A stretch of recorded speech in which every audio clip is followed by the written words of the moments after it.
Hello students, today we are going to study class 7 biology and please turn back to the page number 56 of your textbook. So we are dealing with the classification of vertebrates and we are dealing with the classification of the chordates. Okay, in this video I am going to deal with the class amphibia. Okay, amphibia. So amphi means double, bios means life. It means the member of this class, they are leading the double life. How come double life? Because they are living on land but they are laying their eggs in water. That's why, so they have their life on land as well as in water, so that is known as double life. Okay, that's why it's called amphibians. Okay, so the members of this class is frog, toads, newts and salamanders. As I told you, they are leading double life because they are living on land and laying their eggs in water, so that's why it said that they are leading double life. Now point number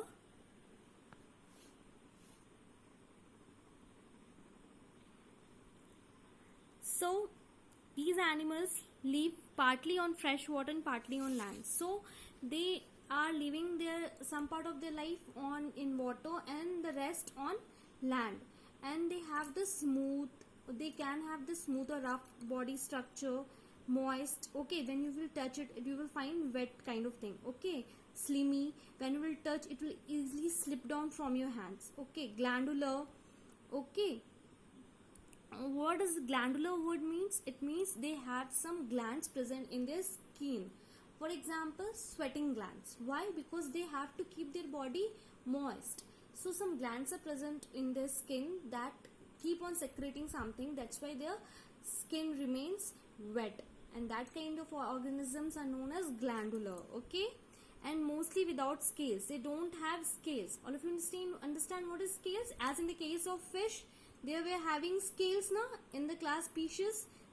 One of the characters was that they were having scales, but the members of this class, they are not having any scales. Okay, and their body is distinctly divided into head, trunk. Okay, and the mouth is very large, and neck portion is not there. Okay, the distinction of the neck portion is not in the case of this members of the class.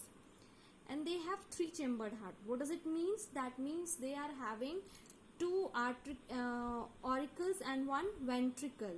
Okay, and double circulation. What is happening? As in the case of three chambered heart, they are just purifying the blood via going through the auricle and then ventricles, and they have a separate system for distribution of the oxygenated blood to the body, and the blood is being pumped up twice. Okay,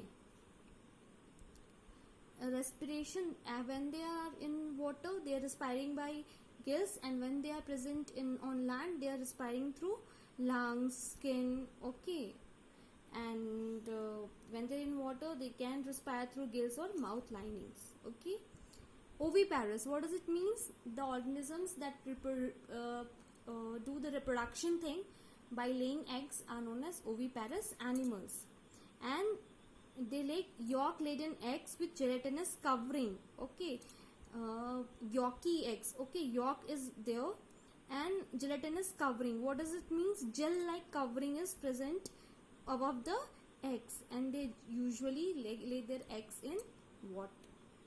Okay, now one of the most important point is fertilization external in frogs and toads but internal in salamanders and apoda. Okay, metamorphosis is present. So what does it means?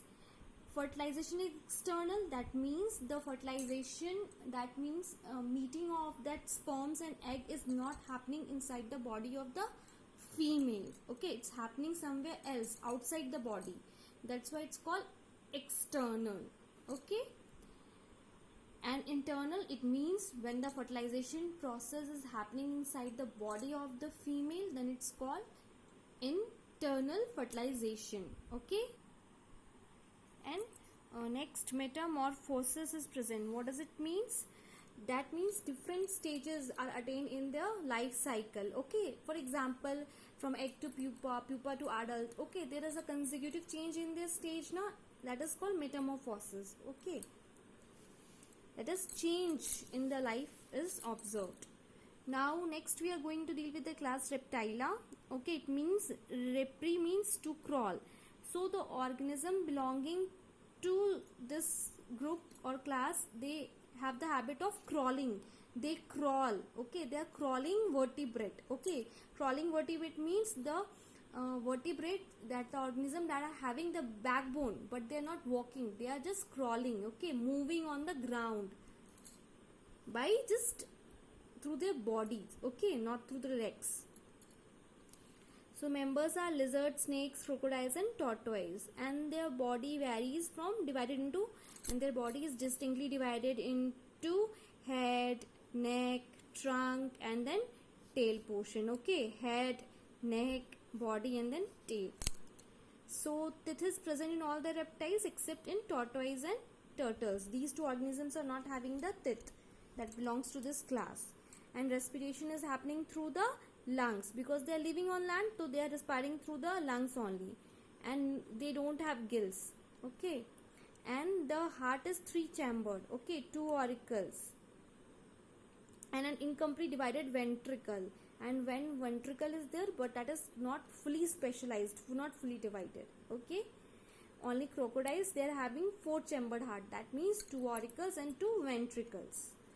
Now terrestrial reptiles, snakes and lizards excrete uric acid. Actually what is happening in a generally for example in human beings, the uric acid is being excreted out through the, it's gone to that urinary system and then it's excreted through the urine. But these organisms, they also excrete. Okay, this uric acid, therefore they are known as uricotelic animals. Okay, uric acid secreting animals. Fertilization is internal, that means the process of fertilization of egg and sperm, it's happening, okay, inside the body of the female. That's why it means, it said fertilization is internal. Okay,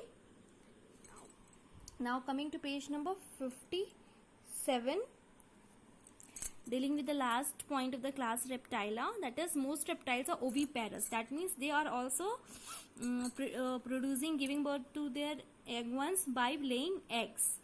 Okay, and their legs have the tough covering. Okay, and they do not need to lay their eggs in water, they lay their eggs in on land only.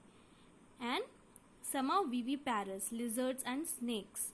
Okay, what is viviparous? So viviparous is exactly opposite to that of the oviparous. Here in oviparous, the organisms lay eggs, but in the case of viviparous, they are giving birth to the young ones. Okay.